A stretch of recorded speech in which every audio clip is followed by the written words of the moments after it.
Hi, it's Donna with Simply Living Wellness, and I wanted to do a quick live because I'm in the kitchen right now doing some cooking for the week, and I've been doing a few of these lives to kind of show you how I prepare really healthy food for the entire week and do a lot of prep on the weekends so that I don't have to do a lot during the week, but then I have healthy food available to me for my lunches, and usually I end up eating the rest of my lunch for dinner and for my breakfast. So today I'm making a low-carb quiche, and I'm going to flip over so that you can actually see what I'm doing. So I usually make this every weekend, and what I do is I brown some ground sausage, and I I get the savory blend at our local health food store. It's locally grown, it's sustainable, well, not really sustainable, I guess, but it is free range and organic, and it's not the maple flavor. The maple will have sugar in it, it'll have maple syrup, and I stay away from any kind of sugars like that. So this is the savory kind, and so I brown that first. And I just did it right in this pan. I'm using the same pan over and over to avoid lots of dishes. Right now I'm preparing mushrooms that I did after browning the meat. And so in the pot you have the browned, it's cooked, fully cooked sausage, ground sausage, and then on top of that I shredded 4 green zucchinis in there. Now I like to do a mix of green and yellow. I'll use other vegetables, but the zucchini you don't have to pre-cook, so it's very easy. I grate it right into the pot that I'm going to bake it in, and this is just kind of like a baking dish, and that goes right in the oven. And if you want to do other kinds of vegetables like broccoli, or I'm actually going to add kale. So I just picked this kale up today, bulk. I reuse these plastic containers because I hate throwing these plastic containers away, even recycling, because honestly most of our recycling does not get recycled. So I go get my greens in the bulk section of our health food store, and I'm going to saute the kale before I put it in. Otherwise it'll probably end up with too much liquid. Actually there's a lot of liquid that ends up in here from the zucchini, but most of it bakes off. And so I get my vegetables in there, and then you can do anything you have around. Like I've shredded cabbage and I saute that first. I've done bell peppers, I've done chopped onion, garlic, and all of that though I pre-cook. The real simple version is just shredding the different summer squashes right into the pan.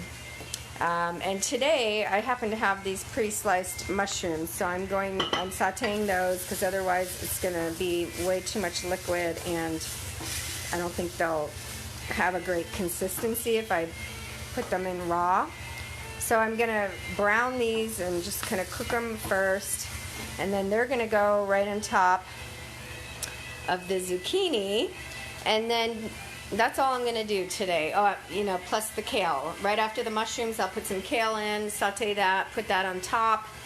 And then the last step is to put the eggs, and I get these pasture-raised.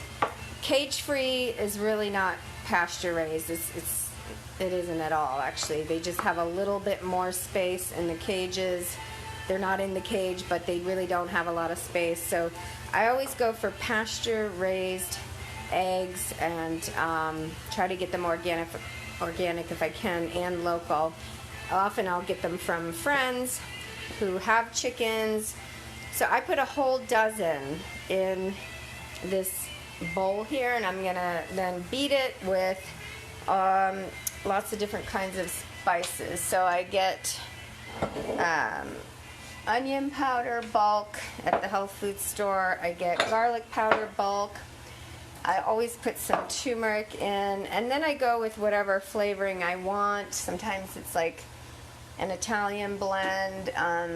Sometimes it's cumin and coriander mixed, and sometimes I might do like a paprika or maybe thyme, parsley. I'll try to use fresh herbs out of the garden if I feel like taking the time to go get them out of there.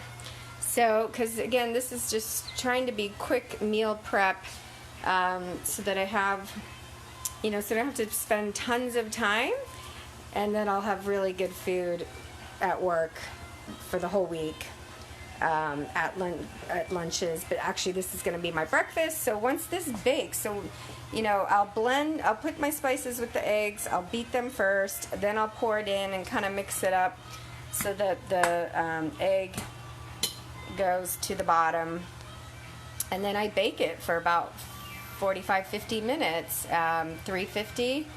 And when it comes out, you just want to make sure it's firm and it's not jiggly, the eggs, and then you'll know it's done. And then I'll cut this into 6 pieces. And really, so what's in there is protein and a ton of vegetables and some seasonings. I don't use grains very often. I hardly ever do. But what I might put in here would be some baked potato, like sweet potato, that I pre-bake, and then I'll chop that up and put that in there as well. And there you go. So I'll have now a very nutritious and solid breakfast for the week. And sometimes I'll put the pieces, the individual servings, into the into the freezer. Because if I don't use it up in like 4 days, then I don't really want it to be in the fridge that long. I prefer to have it frozen so that if I don't use it up every day, then it's still going to be fresh enough to use on another day, like on the weekend or the following week. So there you go. Hope you enjoyed that little cooking tip of my low-carb, keto-friendly quiche. Super nutritious, lots of vegetables that I'm getting in for my breakfast. Hope you have a beautiful day. Thanks for coming. Leave your comments below, please, and let me know some of your cooking tips.